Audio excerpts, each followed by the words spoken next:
Agora falamos sobre assunto que liga Estados Unidos, outros mercados no mundo e o nosso mercado aqui no Brasil. Investidores estrangeiros, que não são brasileiros no caso, retiraram 2 bilhões e meio de reais em ações na B3 no pregão do dia 14 de agosto, última sexta-feira, quando o Ibovespa caiu 0,1%. E com essa retirada, os investidores estrangeiros já tiraram 18 bilhões e 100 milhões de reais só no mês de agosto. Se eu não me engano, não vimos nenhum dia positivo neste último mês de agosto. Foram 10 pregões consecutivos de queda até o dia de hoje e já que fechamos muito provavelmente no negativo, 11 pregões seguidos de descontos para a nossa principal referência, que é o índice Ibovespa. No ano, porém, os estrangeiros ainda mantêm um saldo positivo de 18 bilhões e 200 milhões de reais. No mesmo dia, o investidor institucional registrou entrada de 1 bilhão e 700 milhões. Em agosto, a categoria ainda acumula um saldo positivo de quase 11 bilhões de reais, enquanto no ano o saldo ainda é negativo em 29 bilhões. O humor do investidor lá fora com o Brasil deu uma boa piorada nestes últimos dias. E o movimento já vai muito além de bolsa, atinge também o mercado de dívidas das empresas. Por trás dessas mudanças está uma preocupação crescente lá na frente, com 2027, próximo ano, diante da combinação de uma economia mais fraca, juros ainda altos e também um risco fiscal que bate a porta do brasileiro. Assunto para Lucinda Pinto, nossa analista e editora de economia, que já está aqui conosco no estúdio. Lucinda, bem-vinda, minha cara. Uma ótima tarde a você. Boa tarde, Gabriel. Boa tarde a todos. Faça as malas e saia, não só de bolsa de valores, mas também de dívida corporativa. Os investidores não estão muito animados com colocar dinheiro no Brasil? O investidor internacional não está exatamente num bom momento quando se trata de Brasil. Tem aí um arranhão no relacionamento, digamos assim. Mas o que está acontecendo, Gabriel, é que além dessa saída toda de dinheiro da Bolsa que você acabou de descrever, a gente está vendo uma piora também de preços, por exemplo, de bonds, que são os títulos de dívida emitidos pelas companhias no exterior e que tem um mercado secundário mais líquido. Então, eu conversei aqui com alguns gestores e, de fato, se observou uma perda de valor desses papéis no mercado secundário desde sexta-feira. O que está acontecendo é que parece que houve alguns episódios aí emblemáticos que deixaram esses investidores com o pé mais atrás. A gente está falando de Raízen e Braskem. Raízen era uma empresa high grade, na verdade, tinha uma boa nota alta. Não é high yield, high grade. E, no entanto, passou aí por todos os problemas, problemas com a dívida, está nesse processo aí de reestruturação de dívida, venda de ativos. E depois desses episódios, parece que o investidor deixou de dar o benefício da dúvida para as companhias brasileiras. E aí, no momento em que começa a se desenhar, ou começa a ficar mais concreto, digamos, um cenário de desaceleração de atividade, um impacto sobre resultado de companhias, especialmente para 2027. Acho que o mercado hoje está operando um cenário muito pior em 2027. Então, diante disso, o investidor está tirando mesmo o pé aqui de alguns ativos brasileiros. Então, de sexta-feira para cá, a gente viu uma queda no preço desses papéis, inclusive de papéis que tem nota duplo B, né? Que é a nota que é concedido ao Brasil. Então, a nossa dívida soberana tem essa nota, então é o teto para companhias brasileiras. Então, empresas bem avaliadas tiveram uma desvalorização aí desde sexta-feira. Porque, no fim das contas, parece que o que os analistas estão colocando na conta é esse conjunto de coisas. Eleição é uma dúvida muito grande, não tem sinais de que vai ter aí ajuste fiscal suficiente para mudar a dinâmica da dívida do Brasil e, portanto, esse cenário aí de juro alto deve permanecer por muito tempo, por mais tempo.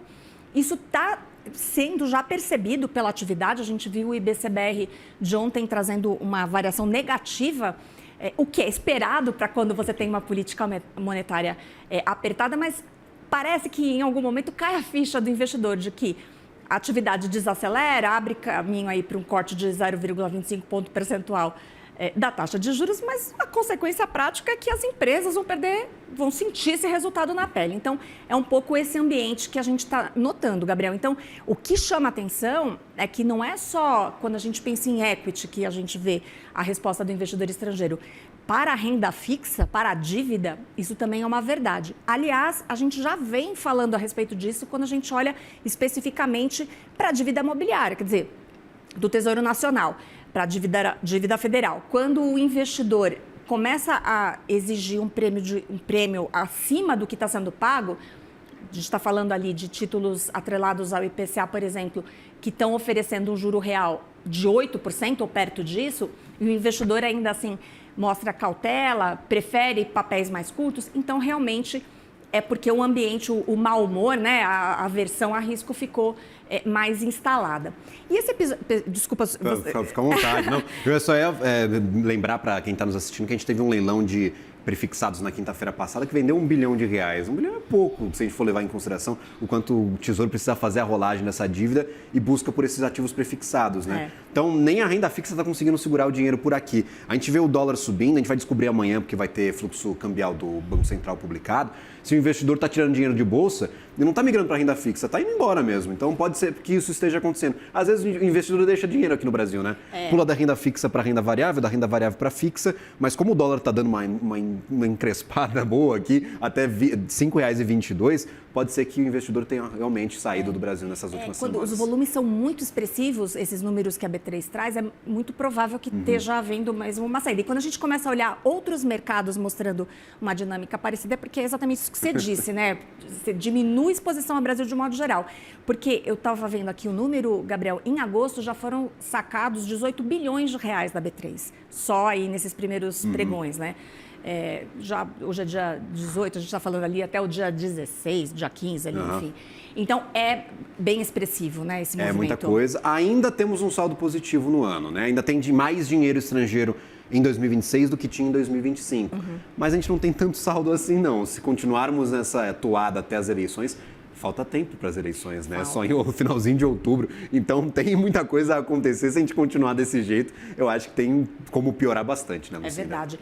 E o que está prevalecendo, então, que a gente está falando muito do investidor estrangeiro, que tem outras opções nesse momento de mercados. Então, a gente tem falado muito também que o investidor estrangeiro está muito ainda interessado, atraído por ações de tecnologia, por exemplo, e você tem mercados emergentes onde você encontra essas opções de papéis, você tem juros altos em cenários, em mercados menos instáveis, claro, não tem um juro alto como o nosso, mas com menos insegurança, menos incerteza, porque para o investidor estrangeiro, no fim das contas, o problema é a imprevisibilidade, né, para o mercado financeiro como um todo. Então, essa situação em que não se tem muita clareza do que nos reservará aí essa eleição, que plano fiscal o próximo governo vai trazer e que nível de impacto esse juro vai trazer sobre a atividade, sobre as empresas, acho que isso aí é o caldeirão que está afastando o investidor estrangeiro. E por aqui, Gabriel, quando a gente conversa, acho que você deve estar colhendo a mesma impressão, é que, assim, não é hora de tomar decisão. Então, é hora de deixar ali o dinheiro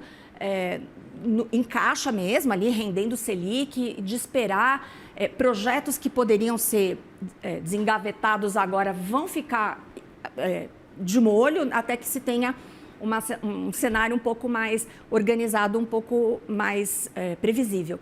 E é isso, então é uma situação que vai se retroalimentando. O que eu ia dizer aquela hora é que Casas Bahia, embora a gente não pode dizer que foi uma grande surpresa, acho que ninguém estava exatamente prevendo que haveria uma RJ agora, mas um cenário de crise que vinha se desenrolando ao longo do tempo, seja como for, parece muito emblemático, né? Eu acho que traz à luz muito esse momento que a gente está vivendo de dificuldade das empresas olharem para frente, porque quando uma empresa que está muito endividada, né?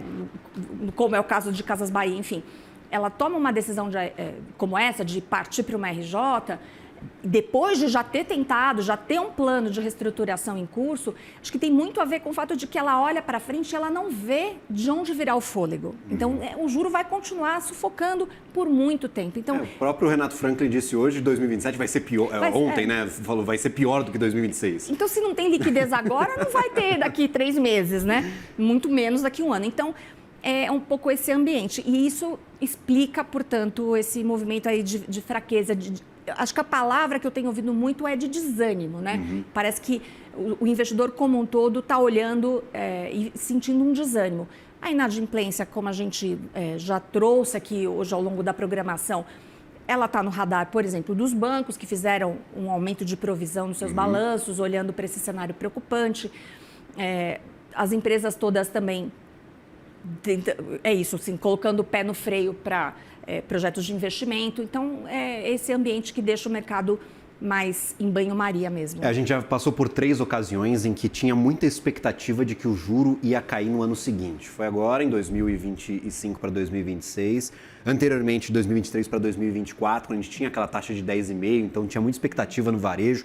O varejo até optou, à época, por fazer follow-ons para pagar parte da sua dívida, na expectativa de que a taxa Selic ia cair, que as dívidas iam ficar um pouco mais leves no balanço e com aquele dinheiro a mais que os acionistas injetariam, as operações voltariam ao normal. Só que aconteceu justamente o contrário. Em vez de cair, a Selic subiu mais do que o teto anterior, que era de 13,75%, a gente foi para 15% de Selic. Então o varejo, ele passou por 3 ocasiões em que quase melhorou, mas piorou muito logo em seguida em questão de custo de dinheiro. Eu fiz até um levantamento junto com a nossa equipe sobre o quanto as ações oscilaram para o setor varejista desde 2020, que é o começo da pandemia. Desde o começo do ano mesmo. A gente não está nem contando aquela disparada de ações de varejo em 2021 e 2022. Dá para ver aqui, Lucinda, quanto é que caíram as ações de Grupo Casas Bahia?